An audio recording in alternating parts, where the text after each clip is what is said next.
തങ്കം ഇതൊന്ന് നോക്കി. സിത്താര മേഡത്തിന്റെ കൂടെ നിൽക്കുന്നത് തങ്കം തന്നെയല്ലേ? ഈ ഫോട്ടോയുടെ രഹസ്യം എന്താണെന്ന് തങ്കം എന്നോട് പറഞ്ഞില്ലെങ്കിൽ ഞാനിത് കൃഷ്ണയെ കാണിക്കും.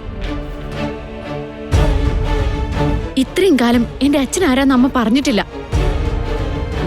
ഈ ഫോട്ടോയിലുള്ളതാണോ എന്റെ അച്ഛൻ?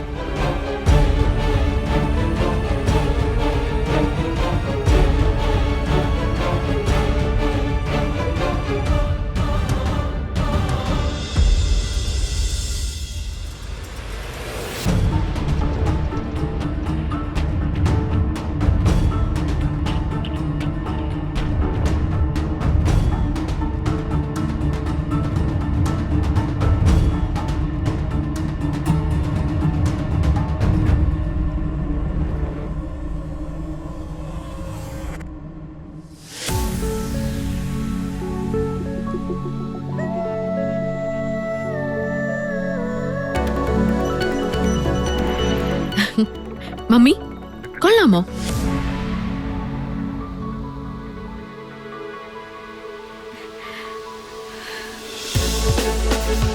കൊള്ളാം, നന്നായിട്ടുണ്ട്.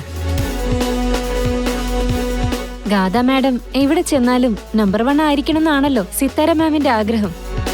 ഇതൊരു വെറൈറ്റി ആയിട്ടുണ്ട് അല്ലേ മാം?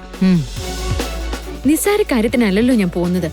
ഇനി മുതൽ അങ്ങോട്ട് കളരിക്കൽ കുടുംബത്തിന്റെ വളർച്ചയൊക്കെ ഇന്ന് ഉദ്ഘാടനം ചെയ്യുന്ന കമ്പനിയുടെ പേരിലല്ലേ അറിയപ്പെടാൻ പോകുന്നത്.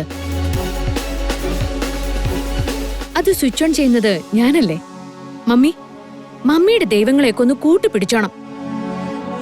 പുതിയ കമ്പനി എല്ലാവരും ഒന്ന് ഞെട്ടിക്കണം. മമ്മിയുടെ മോളുടെ പേര് എല്ലാവരും എപ്പോഴും പറയണം. ആ പിന്നെ വിവാഹത്തിന്റെ ഡേറ്റ് കൂടി തീരുമാനിക്കല്ലേ? അപ്പോ ഈ ഡ്രസ്സാ നല്ലത്. അതാണല്ലോ അതിന്റെ ഒരു പാരമ്പര്യം അല്ലേ മമ്മി? മമ്മി എന്താ ഒന്നും മിണ്ടാത്തത്?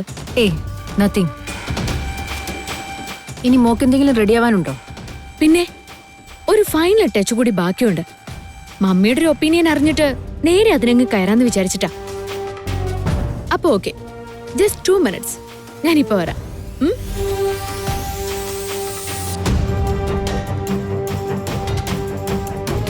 അവളെ സംബന്ധിച്ചിടത്തോളം ഇന്നെടുക്കാൻ പോകുന്നത് വിവാഹത്തിന്റെ തീയതിയാണ്.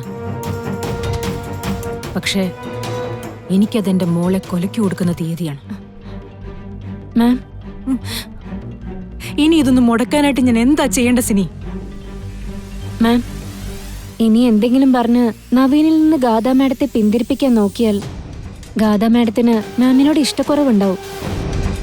ചിലപ്പോ മാഡത്തെ ധിക്കരിച്ച് ഗാഥ മാഡം നവീന്റെ കൂടെ പോയെന്നും വരാം. അത് അപകടമാണ്. പക്ഷെ എനിക്കെന്റെ മോളെ വേണം സിനി. അവരുടെ കുടുംബത്തിന്റെ ശാപത്തിലേക്ക് എനിക്ക് എന്റെ മോളെ വിട്ടുകൊടുക്കാൻ പറ്റില്ല. അവസാന നിമിഷമെങ്കിലും എന്തെങ്കിലും ഒരു മാർഗം എന്റെ മുന്നിൽ വന്ന് പെടും. ഞാനത് ഉപയോഗിക്കും. ഈ വിവാഹം ഞാൻ മുടക്കിയിരിക്കും. എനിക്ക് ജീവനുണ്ടെങ്കിൽ.